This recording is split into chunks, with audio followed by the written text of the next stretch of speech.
what popular sayings are actually bullshit. Basically, as has been pointed out, many of the common sayings we use only use part of the actual idiom. My personal cringe-inducing one is great minds think alike.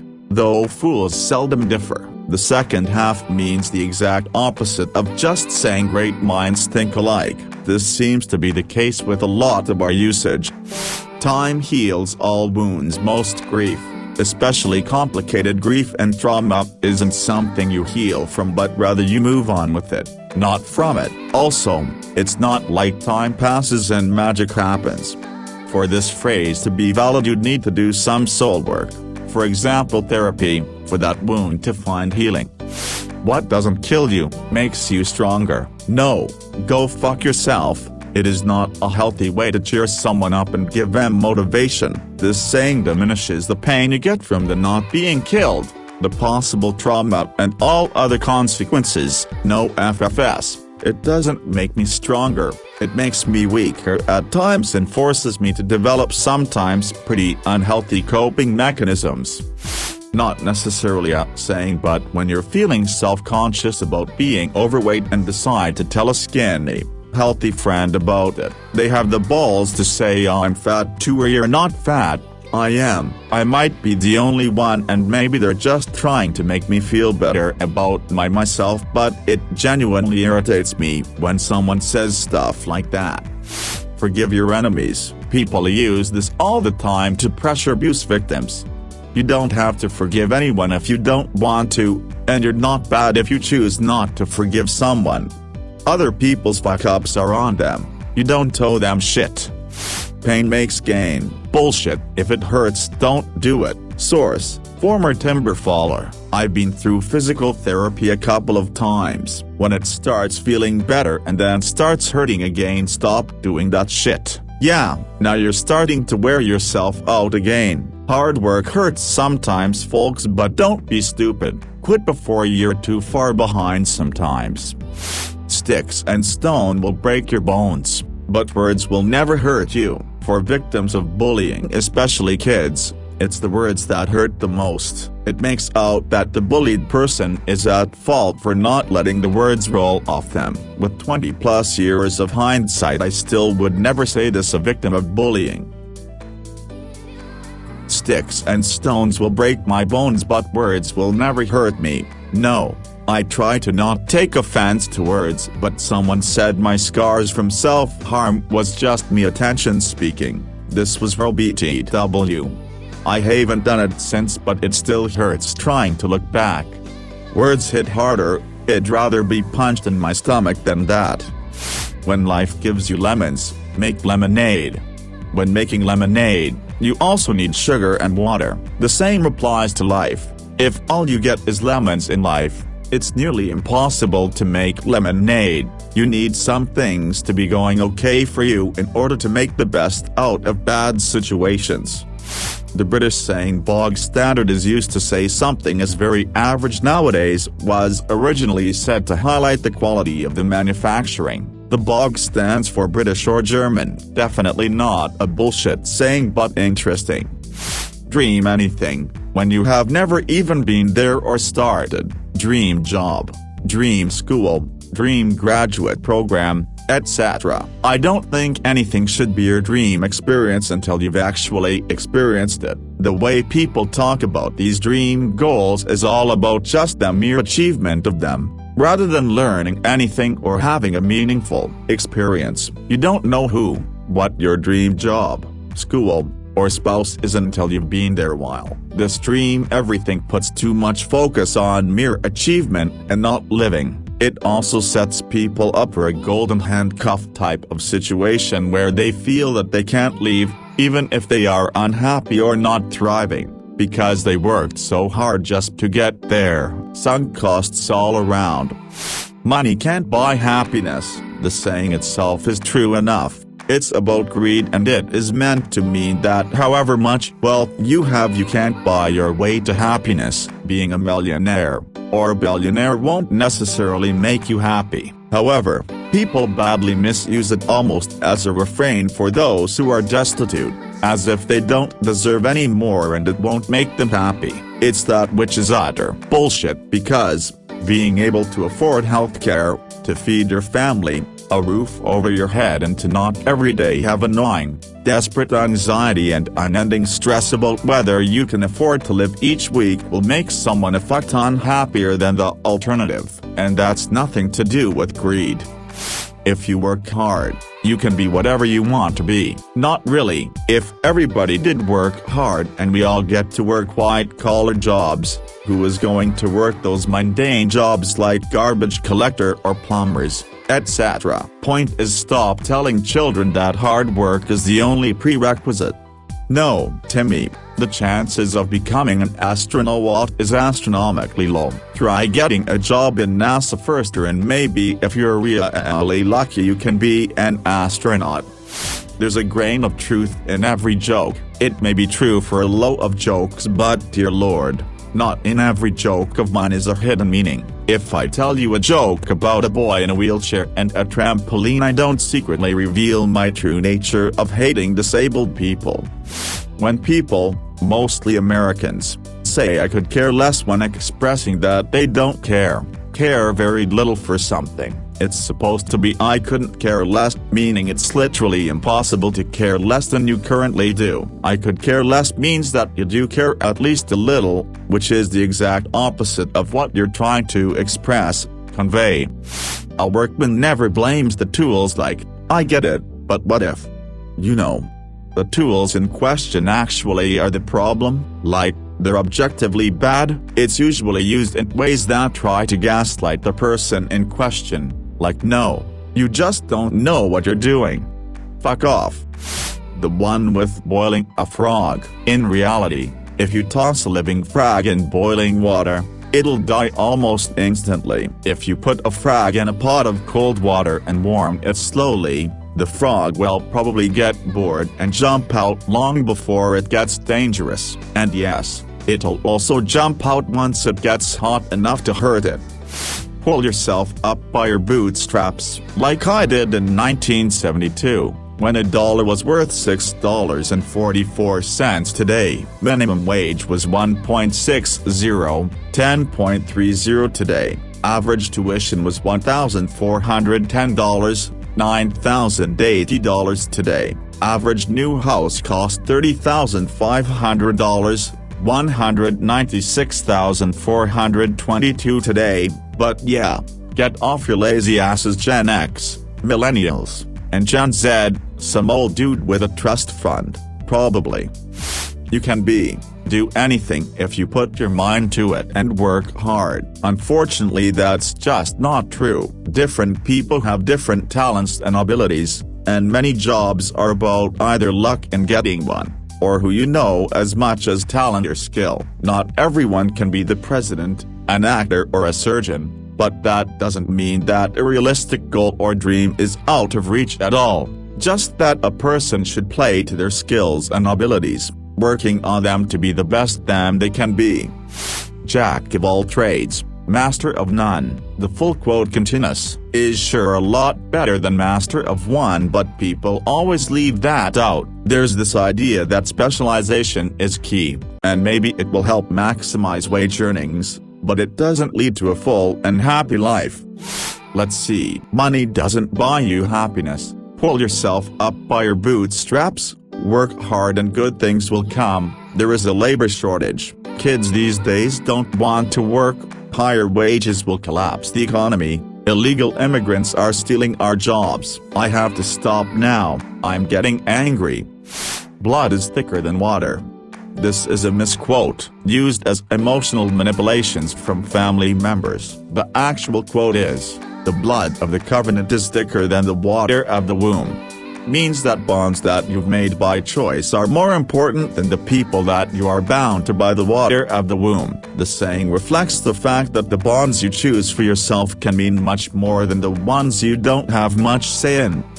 If you can't handle me at my worst, then you don't deserve me at my best. Basically emotionally manipulating people to live with your shit because you may give them something better someday. Highly recommend considering breaking off these kind of people from your life.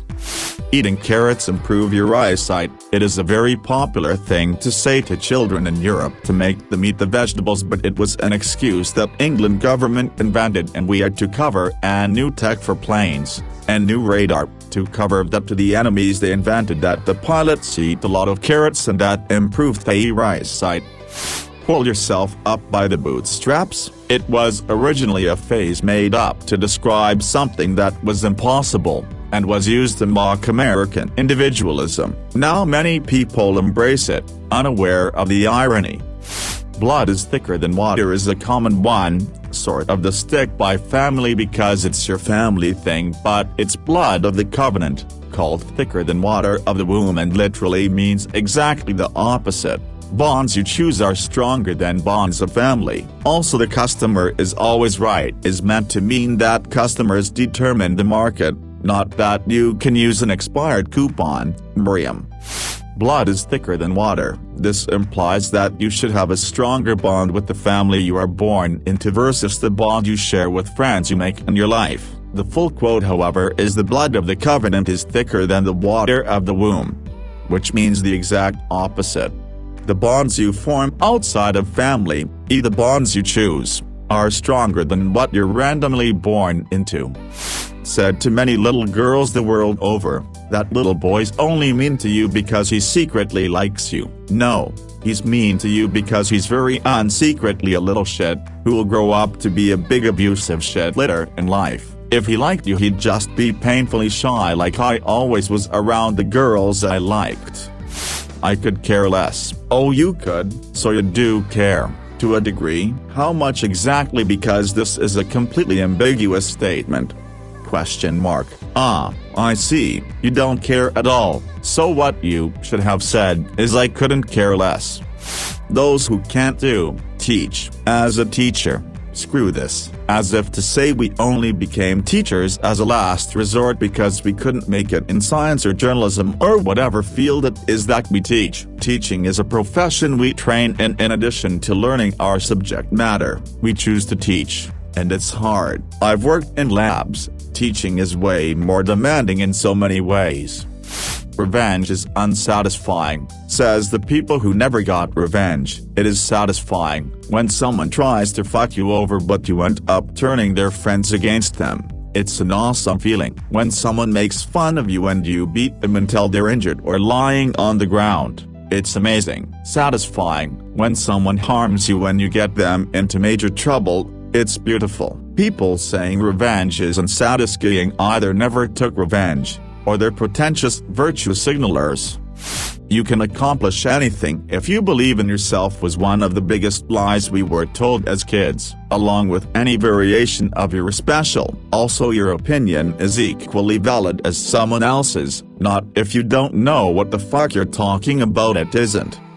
Respect your elders. Do not get me wrong, I think elders deserve respect, as well as literally everyone else. An elderly person is walking behind me at the gas station, I will hold the door for them. A younger person is walking behind me at the gas station, I will open the hold for them also. My family, at least one my mom's side, has mostly very narrow-minded elderly people in it who make racist and just in general mean comments about people who are different. I do not believe them being elderly alone makes them deserving of more respect than my young cousins.